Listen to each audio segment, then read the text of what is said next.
Bienvenue sur DMG TV, les histoires mystiques. Si tu es nouveau sur la chaîne, n'oublie pas de t'abonner, de laisser un commentaire, de liker et de partager. Je vais raconter une histoire. Il y a un numéro à l'écran sur le plus 237 655 81 90 17. Envoie ton histoire et on va jouer sur YouTube, Facebook et TikTok.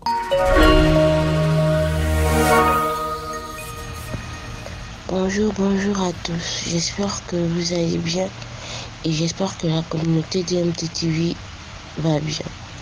En fait, je viens avec une histoire que moi-même, personnellement, j'ai expérimenté ou bien j'ai vécu, si on peut dire ça comme ça. Bon, pour commencer, les filles, les gars, méfiez-vous. Méfiez-vous des gens à qui vous venez demander conseil.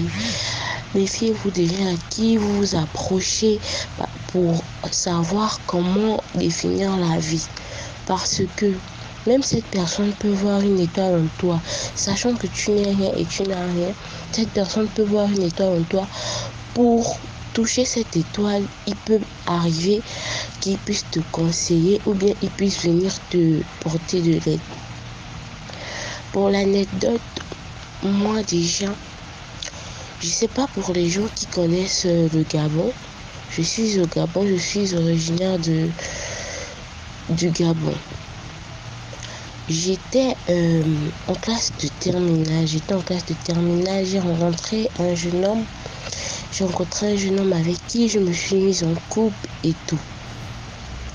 Le jeune homme et moi, on s'entendait bien, on papotait tout le temps et tout, on rigolait et c'était bien. Maintenant, les choses commençaient à aller vite, les choses commençaient à aller vraiment vite. C'est comme ça que je lui ai dit que moi, je peux pas continuer avec toi comme ça. Déjà que je suis une personne, je suis vraiment en Christ et déjà ce que nous sommes en train de faire, ce n'est pas bien. Je suis une personne qui est marchée dans la lumière. Il a dit ok, d'accord et tout, j'ai compris, on va faire comme tu veux. Premièrement, il m'a amené chez ses parents. Lorsque j'arrive chez ses parents, je sens une atmosphère un peu bizarre. Tout le monde se pose la question, mais qu'est-ce qu'elle fait là, pourquoi et tout. C'est comme ça, je l'ai emmené aussi chez mes parents, ça a été, il a fait la connaissance de mes parents. Et pour signaler, j'avais eu mon bac et c'est là où j'ai dit qu'il est temps d'aller chez nos parents. Il est temps qu'on puisse aller voir les parents, même si tu ne donnes rien, mais quand je ne suis pas chez moi, pour montrer à mes parents que je suis chez toi. Un premier week-end comme ça, je pars chez lui. C'est comme ça qu'il demande que, bon, on va passer le week-end chez moi, dans la maison de ses parents, qui vivaient au PK8. J'ai dit ok, d'accord, pas de problème, allons-y. C'est comme ça, arrivé là-bas, c'est comme ça, vous connaissez la bonne belle fille et tout, laver les habits, laver le linge et tout machin. C'est comme ça, c'est son frère qui emmène sa copine. Sa copine vient me donner des habits où il y a du sang partout. J'ai dit moi je peux pas laver les habits de quelqu'un qui a du sang parce que je ne sais pas ce que c'est. Peut-être c'était règle, peut-être c'est quoi, je ne sais pas. Elle a voulu sympathiser avec moi. Ok, d'accord, ma chérie, ne lave pas, même je viendrai laver et tout. C'est comme ça, on était déjà là, assise. Elle était en train de laver ses vêtements. Elle m'a dit ce sont des vêtements qu'elle a saignés. Et ça m'a paru un peu bizarre que comment tu vas prendre tes vêtements que tu as saignés, tu donnes à ton gars pour venir donner à sa belle-sœur. Bref, j'ai laissé. C'est comme ça que on commence à parler. Elle commence avec une phrase d'attaque que un jour, si tu remarques quelque chose d'étrange, ne parle pas, regarde seulement parce que ici c'est comme ça. Tout dans cette maison c'est étrange. Et si tu m'écoutes, tu vas aller plus loin dans cette relation. J'ai dit vu que elle déjà ça faisait 8 ans de relation, je sais pas, de fiançailles, qu'elle était avec le grand frère de mon copain. Ok, d'accord, je vais écouter ses conseils. C'est comme ça, la nuit je dors, il est 24 heures. Mon gars se réveille, il me dit je veux faire l'amour. J'ai dit, ah, tu veux faire l'amour comment? Vu qu'à peine 20h, 21h, on a fait l'amour et moi, je suis vraiment épuisée. Il se met en colère. C'est comme si des forces maléfiques rentraient en lui. Non, je te dis que je veux faire l'amour. Qu'est-ce que tu ne comprends pas? C'est comme ça, j'ai dit, ah, peut-être ce sont des pulsions des hommes, que c'est normal et tout. C'est comme ça, on a fait l'amour. Je remarque que lorsqu'il me fait l'amour comme ça, c'est comme si plusieurs personnes sont sur moi et je n'arrive plus à parler, je n'arrive plus à bouger, je ne reconnais plus le visage de celui avec qui je suis. Je regarde, le matin je me lève, je me sens bizarre, comme si, je sais pas, comme si on m'a tapé ou comme si on m'a fait quoi. Pourtant, c'est quelque chose dont, lorsqu'on faisait, quand il louait, parce qu'il louait à Issassa, à la zone économique du Gabon. Donc, quand il louait là-bas et que l'on faisait aux heures tardives et tout, je me sentais pas comme ça. C'est comme ça, on était là. J'ai essayé d'expliquer, ah bébé, comme ça, comme ça, comme ça. Oh non, laisse ça. C'est peut-être parce qu'il était tard ou bien comme il était, comme tu as dit, tu étais fatigué et tout. J'ai dit, ok, d'accord. C'est comme ça que j'étais assise. La copine de son grand frère vient encore me dire que je t'ai dit que dans cette maison, il ne faut pas te plaindre. Dans cette maison, il ne faut rien faire du tout à part obéir aux hommes de la maison et surtout aussi aux parents. Et j'avais déjà remarqué que elle et moi, on n'abordait jamais des sujets larges. C'était surtout des sujets à la soumission et tout. Puis ok, d'accord. C'est comme ça qu'on est quitté. De là, le week-end, on est rentré. Mon gars avait déjà un comportement changeant. Il était redevenu bien, quoi. Il était redevenu bien. Maintenant, on était là, la semaine passe, le week-end encore. Il prenait maintenant goût à aller passer les week-ends chez ses parents au PK8.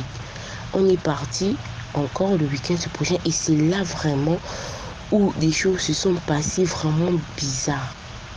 On est là comme ça, dans le soir de vendredi, chez ses parents. Comme ça, on parlait, lui, on parlait. C'est comme ça que sa belle-sœur est venue, elle a mis un mot. C'est comme ça, il me regarde. Il s'achante quand il commence à se fâcher. Donc, c'est comme si les paroles qu'elle faisait sortir de sa bouche activaient une colère en lui. Parce que quand on parlait, on se disputait que pourquoi tu aimes déjà faire des choses qui ne sont pas bien, pourquoi tu fais déjà des choses qui ne sont pas logiques et tout. Donc, quand elle vient appuyer en disant que elle avait dit mon nom, Cassandra, tu abuses, hein. C'est comme ça qu'il s'est levé. Oh oui, tu abuses vraiment. C'est comme s'il a comme ça me tapé, il a comme ça me tapé. Et quand on part dormir comme ça, il me réveille comme non. Je ne sais pas ce qui m'a pris. Je ne sais comme si. Et j'ai remarqué que depuis qu'on vient ici, c'est comme si quand on rentre dans cette maison, mon esprit quitte en moi, mon esprit voyage. C'est comme si c'est une autre personne qui vient en moi et qui me pousse à faire des choses pas bien. C'est comme si une personne rentre en moi et tout. C'est comme ça que j'ai dit que il faut d'abord que l'on puisse prier pour cette histoire-là. Parce que ça ne peut pas se faire que quand tu sors de chez toi et tout, quand tu sors de là où on loue, en venant ici, tu dis que ton esprit quitte en toi. Et quand tu viens ici, les paroles des gens deviennent faciles à intégrer dans ta tête, que tu te mettes en colère et que tu me tapes. Après, il a dit, ok, on va prier. C'est comme ça. On était là, quand on essayait de prier, et j'avais déjà remarqué que dans cette maison, quand on essayait de prier, il y avait toujours quelque chose. Soit la maman venait cogner, soit quelqu'un était malade, soit il fallait amener quelqu'un d'urgence, soit on poignardait quelqu'un derrière la maison, ou bien on braquait quelqu'un derrière la maison qu'automatiquement on arrêtait et on ne pouvait pas, il y avait tellement de bruit et tout qui interpellait notre prière et tout. J'ai commencé à voir ça de bizarre. C'est comme ça, un jour, j'étais en train de dormir là-bas, le même week-end. Je dors, je rêve que il y a une dame qui vient me dire, qu'est-ce que tu fais là? Tu es venu délier ce que nous on a lié, tu es venu enlever de l'eau, ce qu'on a mis dans l'eau. Tu te prends pour qui? Tu as quel pouvoir de le faire? Après, c'est là où je me réveille. Et mon petit ami rentrait. C'est comme ça que j'ai dit que, bébé, est-ce que tu connais une personne qui est comme ça, comme ça, comme ça, comme ça, comme ça? Oh non, c'est ma grand-mère, mais elle n'est plus là. ah, parce que moi j'ai fait un songe qui n'est pas vraiment normal. Automatiquement, je termine de parler de ça. Je pars à la douche. Je vois encore ta belle-sœur en question. Elle me dit, donc toi tu n'as pas compris ce que je t'ai dit de te taire. Et moi je suis venue ici bien avant toi. Je sais de quoi tu parles. C'est comme ça que j'ai dit que où toi tu me parles là, ce n'est plus toi.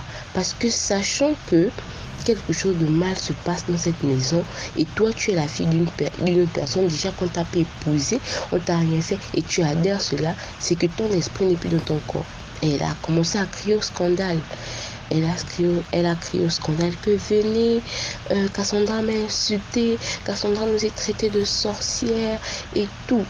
J'ai dit, je t'ai pas traité de sorcière, j'ai parlé avec toi ouvertement, comme toi tu as parlé avec moi ouvertement. Elle s'est affolée, elle a commencé à faire des choses pas bien. Et parfois, elle me conseillait des choses bizarres que lorsque tu vas commencer à faire l'amour avec ton gars, le premier jour de tes règles, essaye de faire ça.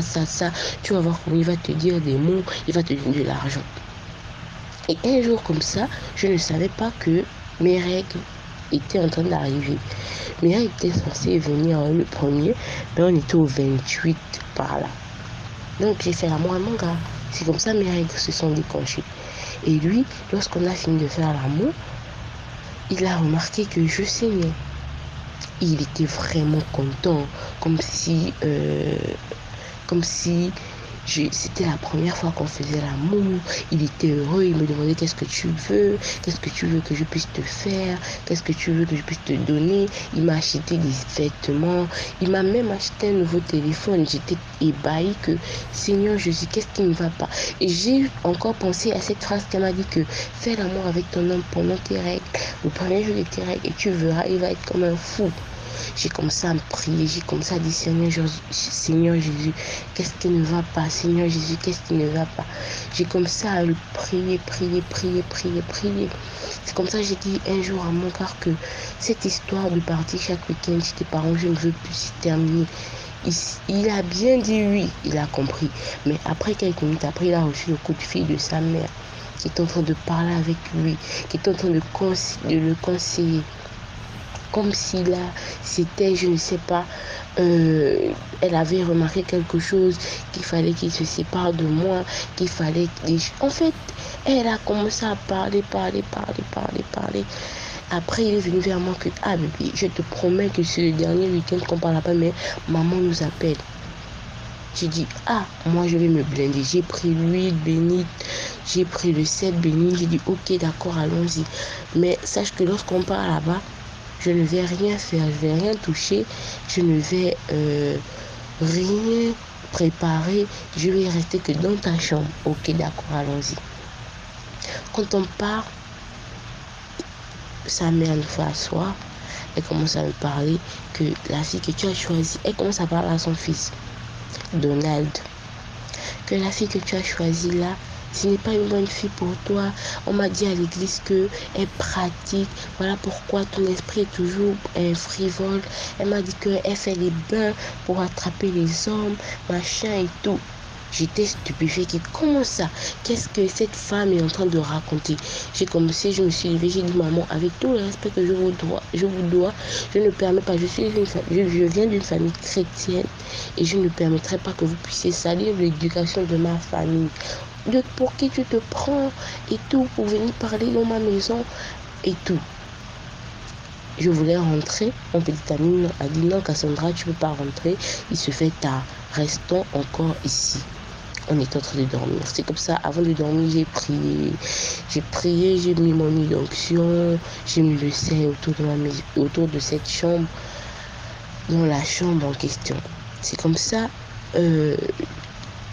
quand je vais dormir, je vois qu'on me poignarde. On me poignarde. Et j'entends comment des gens de l'extérieur, hors de la chambre, sont en train de conseiller mon petit ami. Ils sont en train de conseiller. Pas dans le rêve, mais mes oreilles entendent, mais en ce moment, je suis en train de faire un combat spirituel, un combat mystique avec des personnes qui sont en train de me poignarder, qui sont en train de m'égorger, qui sont en train de vouloir ouvrir mon ventre pour prendre mes ovaires, que dans cette maison, dans cette famille, les belles filles doivent être esclaves des parents. Voilà, on a déjà mis quelque chose sous mes pieds et tout. C'est comme ça que je me suis réveillée, j'ai dit que ça c'est quoi? J'ai tellement duré des choses que ça ne peut pas se passer comme ça. J'ai appelé ma mère. J'ai appelé ma mère pour dire maman, quelque chose se passe, quelque chose de bizarre se passe ici. S'il te plaît, prie pour moi, prie pour moi, prie pour moi. Et elle a dit ok, je vais prier pour toi, mais qu'est-ce qui ne va pas? J'ai dit que je viens maintenant tout de suite. Là-bas, il était aux environs de 21h. Je suis sortie, j'ai vu comment en sortant, je vois des visages, genre des monstres. Et je vois le cou de mon petit ami. Tout ça, c'est dans le rêve. Je vois le cou de mon petit ami enchaîné. Je vois le cou de son grand frère enchaîné. Je dis, mais qu'est-ce qui ne va pas? Je dis, là, ça ne peut pas être possible. Ça ne peut pas être possible. J'ai comme ça crié le nom de Jésus dans mon rêve. Tout à coup, je me réveille. Et quand je me réveille, je sors. En sortant, il y avait un portail, une grille et une petite terrasse. Je vois un gros hibou, un oiseau qui, je me demandais comment il a fait pour entrer entre les grilles. Il était vraiment gros. J'ai comme ça prié, prié, prié, prié, prié, prié, prié, prié, prié, prié, prié, prié, prié. Je vous dis, vraiment, DMT, j'avais des frissons, je me demandais, mais je me suis fourrée dans quoi? Je me suis fourrée dans quoi? Et après, quand j'y pense, quand je pars, après la prière, je pars dormir, je vois dans mon rêve, on me dit, lorsque je suis venue dans cette maison, on m'a offert une viande. Et cette viande, c'était la chair humaine qui me liait, qui donnait déjà un pacte dans cette famille, qui me liait à cette famille, que je dois devenir esclave de, peu importe que leur fils me posait ou pas, je devais devenir leur esclave. J'ai anéanti ce rêve. Dès 6h le samedi, je me suis levée, j'ai dit à mon petit ami que là, si toi tu restes, moi je ne reste pas. Je suis partie chez ma maman. Ma maman me dit, j'ai fait un rêve où tu m'appelais à l'aide. Tu dis, maman, c'était pas un rêve. Je t'appelais vraiment à l'aide parce que la famille dans laquelle je suis partie, la belle famille dans laquelle je suis partie, vraiment c'est catastrophique. Je n'arrive à rien faire avec leur fils. Lorsque je veux entreprendre quelque chose, lorsqu'on parle d'un sujet dans leur maison, le sujet n'aboutit pas. Mais lorsqu'on parle d'un sujet dans notre maison où on loue, c'est quelque chose qui aboutit facilement. Lorsqu'on parle de quelque chose dans cette maison, rien ne se fait. Ma mère a comme ça me dit, ce sont des liens mystiques, des liens de famille, il faut briser, il faut prier. C'est comme ça, mon petit ami et moi, on est parti à l'église, on a prié. On a prié, on a prié, on a loué le Seigneur, on l'a célébré. Et puis, tout d'un coup, il a coupé les liens avec sa famille. Lorsqu'on se voit, c'est pour passer juste des soirées, des journées, et après, on rentre chez nous. C'est pour vous dire que lorsque vous arrivez quelque part et quelqu'un souhaite vous conseiller pour commencer à mettre des choses dans vos têtes, analysez la chose. Analysez-la très bien. Et surtout, faites attention des familles auxquelles vous partez vous exposer. Parce que vous ne savez pas qui a vraiment besoin d'une belle fille ou bien qui veut juste prendre possession des esprits des gens.